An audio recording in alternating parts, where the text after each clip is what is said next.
How's it going, everybody? This is Beat the Bush. Today, I'm going to go over 10 things that you may or may not know that's highly cancerous. These days, you might notice that almost everything is cancerous, but it's still good to find out the things that are highly cancerous and kind of avoid those a little bit more. To me, this is all kind of like a probabilities game because yes, you can do everything to avoid cancer, being very healthy and stuff, but in the end, you might still get cancer really early. What the heck is up with that? But you can still minimize your risk by not eating the most cancerous stuff and avoiding the most cancerous activities. It goes well to just skim over the World Health Organization's most cancerous substances. If you just kind of know about them, you'll just avoid them a little bit more. The first thing is alcohol, and consuming alcohol can increase your chances of getting cancer. Personally, I do socially drink, but I'm surprised how alcohol is so easily obtainable even though it's such a high risk for cancer. Just keep that in mind when you're consuming alcohol because that could lead you to drink a little bit less. The second thing is red meat, such as beef,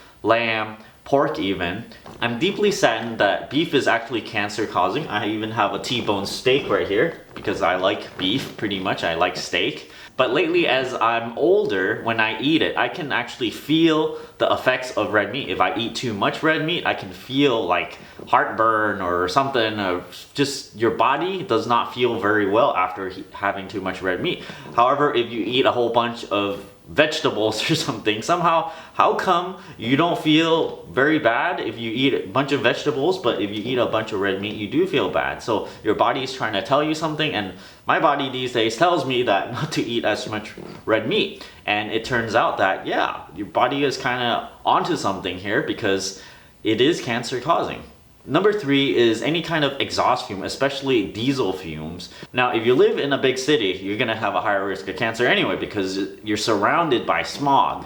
So it goes well to not purposely jog around highly congested roads just so that you won't breathe in as much exhaust fumes. Number 4 is canned goods. I used to eat a lot more canned goods, treating it as if they're food. Well, yes, they are food, but then you shouldn't be using it as a staple every single day because the can leaks, various chemicals whenever you put stuff in, okay? It's lined by like a plastic film. And if there's acidic content inside the can, it's going to leach into your food, okay? The acid is gonna digest the lining and it's gonna go into your food. So then when you pop open your can, you eat it, you're gonna eat all those chemicals.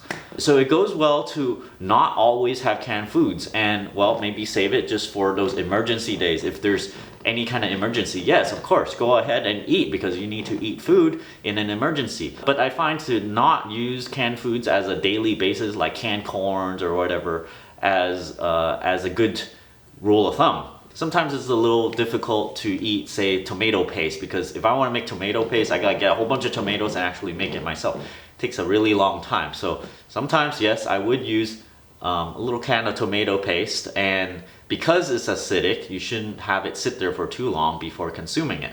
Just knowing canned goods can give you an elevated chance of getting cancer. You'll start to think about having as many canned foods, and maybe you can cut out some more of that and purposely go for fresher ingredients. Number 5 is microwave popcorn. Luckily, I don't like popcorn too much, and so I haven't been eating so much microwave popcorn. But the thing with the microwave popcorn is this paper with the wax lining, that plastic lining inside, has your popcorn in there, and you're just microwaving the whole thing. It goes in there all flat, it comes out all poofy, but then it gets so hot in there, it's basically melting all that lining off, and you're just eating one big bag of cancer. So there's not much you can do about microwave popcorn because they are pre-packaged for microwaving, but you just gotta know, any kind of plastic lining that you're microwaving, no, don't touch food with any kind of plastic lining when you microwave things because the plastic gets melted in your food. So I guess if you really like popcorn, you can actually just make it on a pot instead. The 6th thing is processed meat, such as bacon, which I really like, but I have personally consumed less of it these days. Salami, bologna, those sandwich meats and stuff that you just buy, that's pre-prepared, it has a lot of preservatives and things like that. All those processed meats, while the red meat itself already gives you some cancer risk, the processed meats adds an additional risk of cancer. So it goes well to avoid those as well. Number 7 is barbecued or grilled meats. Whenever you grill something, you kind of look towards having like a grill line, these little black charred things. The black charred things is what you don't want to eat. Sometimes you want to go, oh yeah, I want some black char on it, just a little bit, you know, adds that little bit of flavor, a little bit of bitterness. Well, the thing is, the more of that you have, the more carcinogenic it is. Whenever you grill meats, the carbons inside your meat forms a circle, okay?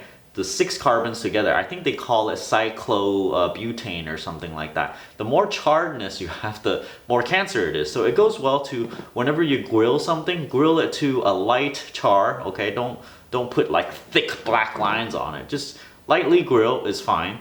And of course, to not always have barbecue all the time. In fact, I read somewhere in an article that Japanese really like barbecue foods, such as like yakiniku, stuff like that. They always grill stuff, and they have a higher rate of having ulcers, mainly because of the acidity inside the barbecue meats. Number 8 is hot foods inside a styrofoam cup. Now, I did not read this inside the World Health Organization list of cancerous stuff, but it makes sense to me.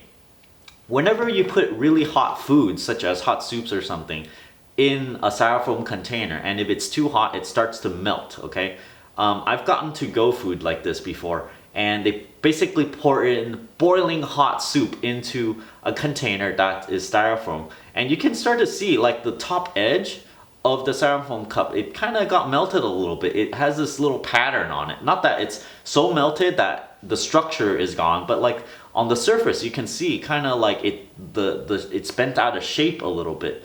Now, you're just eating that styrofoam, okay? And I'm sure it's not good to eat that. So you shouldn't be microwaving your food inside the styrofoam cup. You gotta remove anything, because if there's any oils on the top, it tends to bubble on top of the styrofoam, melt your styrofoam, and then you end up eating it. You just gotta use a regular bowl, not plastic, and reheat your stuff. Don't use Chinese takeout boxes, don't use those styrofoam containers, don't use plastic containers, don't use those paper containers with the wax lining. People don't really warn anyone about this, but you just kind of see this done through friends and family. So in this sense, there's a certain risk whenever you get to-go food. Whenever they put really hot foods in a to-go container, it's inadvertently melting the container and you're eating part of that. So do try to avoid that, or you might have to wait until the food is a little bit cooler before putting it in the to-go container. Number 9 is actually eating really hot foods. You might not think of it. Why would the temperature cause you to get cancer? Well, whenever you have really hot coffee or something, if you drink really hot coffee so that it burns you, if it goes into your throat and it burns you, maybe you like the feeling of that. You like the burning sensation because maybe your throat feels itchy or something. You drink it, it goes in the back of the throat. It's actually destroying the cells through the heat. So it goes well to wait for your drink or food to cool a little bit, even if you can handle the heat. Number 10 is saran wrap risks. A lot of times we wrap our foods in saran wrap, and I've seen some recommendations where people like to cook corn in saran wrap. You open up your corn, you wrap the saran wrap around, and then you microwave your corn for a couple minutes, and ta-da, open, it's done. You just peel off the saran wrap. Well, this thing, you can't cook this, okay? I see a lot of people stick this in the microwave, and I've actually done it myself. Shame on me, because I didn't know that you're not supposed to do this. Actually, I saw a science fair project long time ago where they were testing if saran wrap is cancer causing. So they wrapped saran wrap around various foods and then microwaved it and then fed it to mice or something, and eventually, yes, the mice that kept on eating the saran wrap foods and then microwave, yes, they did get cancer. So it's like a theme here. Do not ever microwave your food whenever it's touching any kind of plastic, okay? No plastic spoons, no saran wrap, no styrofoam cup, no plastic lined paper boxes or Chinese to-go boxes. I know this list sounds a little crazy because by the time you avoid every little thing, it's a lot of stuff that you have to avoid. It's like, what? No bacon? No beef? I think if you're having these things such as bacon or beef or alcohol very periodically and infrequently, which means you can still indulge yourself in some of these things, but it greatly reduces your cancer risk. And knowing that they give you cancer. It kind of makes you want to avoid them a little bit more. So I hope this helps. Don't forget to give me a like on this video. Comment down below. Let me know if you're already avoiding these things. And don't forget to subscribe over here. Thanks for watching.